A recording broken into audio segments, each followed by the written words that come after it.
हर हर महादेव दोस्तों। आज के व्लॉग में आप देखने वाले हैं कि ये सनसेट का इतना खूबसूरत और मनोहर दृश्य है जिसकी वर्णन नहीं की जा सकती है अपने छोटे शब्दों से। तो यहाँ पूरी प्रकृति आज आपको मेरे छत पर दिख जाएगी, मेरे छत से दिख जाएगी। और इतनी मीठी कोयल की तान, ओहो मेरा तो मन खुश हो गया। और साथ ही बागवानी का जो खुशबू आ रहा था, जो बागवानी हमने छत पर कर रखी है उसमें से एक पौधा मेरी माँ ने दिया है। इतनी भीनी भीनी सी खुशबू आ रही थी उससे। पहले दिन मुझे लगा कि कहाँ से आ रहा है, इतना अच्छा परफ्यूम किसने लगाया। फिर मेरे घर में तो ये परफ्यूम है नहीं, तो मैं यहाँ रोज़ के पास आई, इसमें वो सेंट नहीं था। फिर एक एक करके मुझे सब पौधों को पानी पिलाना था। इवनिंग का टाइम है, गर्मी का दिन है, सुबह शाम दोनों टाइम पानी पिलाना पड़ता है। अगर नहीं पानी पिलाऊंगी तो मेरे पौधे नाखुश हो जाएंगे, प्यासे रह जाएंगे, फिर पत्तियाँ सूख जाएगी और फूल भी उदास हो जाएगा। तो मुझे ये चीज़ तो नहीं चाहिए। कोयल की मीठी तान के साथ साथ आज यहाँ आप देख सकते हैं रंग बिरंगे फूल, और जो खुशबू मैंने अनुभव किया मेरे ज़रिए, इस वीडियो के ज़रिए आप भी उसे महसूस करें।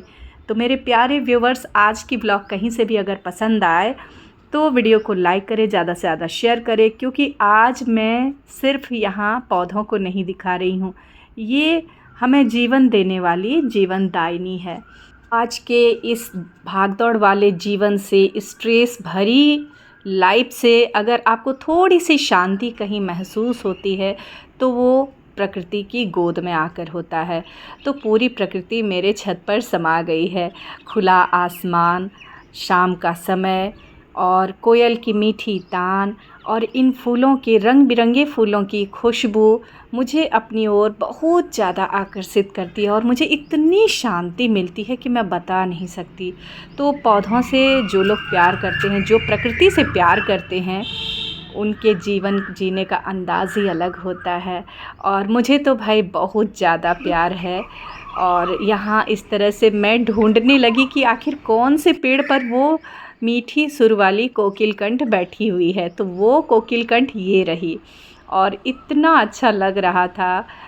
शाम का टाइम था, हम माँ बेटी रेगुलर छत पर वॉक करने चढ़ते हैं। प्लांटिंग और वाटरिंग का हमारा पैशन है। तो शाम का टाइम है, गर्मी का दिन है, पौधों को पानी पिलाने के साथ साथ हमारा हो जाता है एक्सरसाइज भी। और साथ ही इतनी मीठी तान से इस कोकिलकंठ ने तो मोह ही लिया मुझे, तो मैं मिनटों तक देखती रही। फिर आज हमें जाना था मार्केट, तो शॉपिंग के लिए मैं तैयार भी हो गई थी।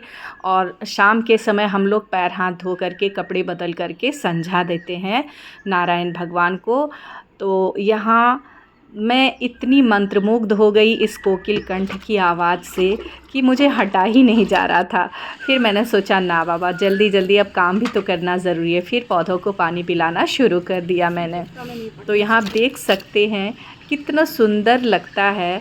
रंग बिरंगे फूलों से हमारी बगिया जब सज जाती है तो क्या कहना। और होम मेकर बनना इतना आसान नहीं है। होम मेकर बनना बहुत टफ़ है। वो इसलिए टफ़ है क्योंकि आपकी मॉर्निंग से नाइट तक की जो डेली रूटीन होती है उसमें कहीं छुट्टी की कोई गुंजाइश नहीं होती है। ड्यूटी वाले सोचते हैं हम तो सैलरीड हैं, हम तो 8 घंटे की ड्यूटी करके घर आएंगे तो हमें आराम मिलेगा।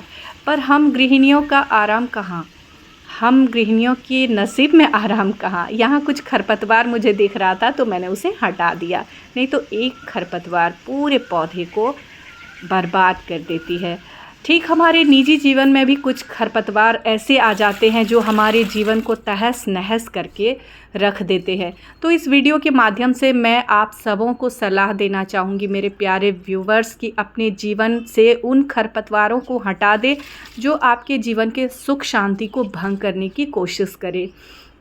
यहाँ इस तरह से पौधों को पानी पिला देने के बाद, शीतलता प्रदान कर देने के बाद, मैं नारायण भगवान को संझा दिखाने लगी। और संझा दिखा करके फिर हम लोग इस दिन चले गए मार्केट, क्योंकि मुझे शॉपिंग में जाना था अपनी बेटी को लेकर के, बच्चों को लेकर के। तो इसके बाद मैं आपको कुछ ख़ास चीज़ दिखाने वाली हूँ।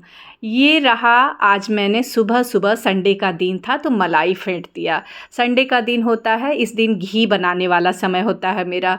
पूरे सप्ताह में जो मलाई मैं जमा करती हूँ तो उससे फेंट करके ये बटर मिल्क निकला, जिसका यूज़ मैं पराठा बनाने में भी कर सकती हूँ, केक भी बनता है मेरा, या फिर आप इसे सब्जियों में यूज़ कर सकते हैं। और आप देख सकते हैं यहाँ अक्सर होता क्या है, जब भी हम घी बनाते हैं ना तो एक उबाल आ जाता है, घी गिर जाता है। कई बार मेरे ही साथ हुआ है ऐसा। तो एक यहाँ लकड़ी वाला कड़छी मैंने रख दिया था, जिससे फ़ैन उसके ऊपर जा ही नहीं रही थी, यानी वो अपनी सीमा को लांघ नहीं सकती। इसके बाद यहाँ एक जाली के सहारे मैंने मट्ठा समेत डाल दिया, और इस मट्ठे का भी हम लोग यूज़ करते हैं चूड़ा और चनाचूर डाल करके, बड़ी मज़ा आता है इसे खाने में। तो आप देख सकते हैं हम गृहिणियों का ये स्टोर करने का तरीका, पूरा महीना कम से कम 1.5 से 2 केजी घी मेरा बन जाता है। तो दोस्तों, आज की ये व्लॉग कैसी लगी कमेंट करना ना भूलें। मिलती हूँ मैं अगली वीडियो में एक फ़ायदेमंद वीडियो के साथ।